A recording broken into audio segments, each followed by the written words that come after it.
Kuwait అగ్ని ప్రమాదంలో మరణించిన 45 మంది భారతీయులు మృతదేహాలతో బయలుదేరిన విమానం కేరళ చేరుకుంది.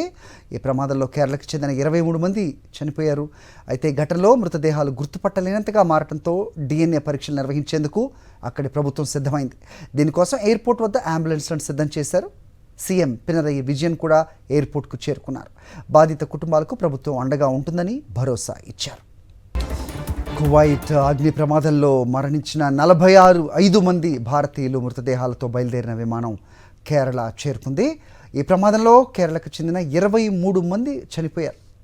అయితే ఘటనలో మృతదేహాలు గుర్తుపట్టలేనంతగా మారటంతో DNA పరీక్షలు అనివార్యమయ్యాయి.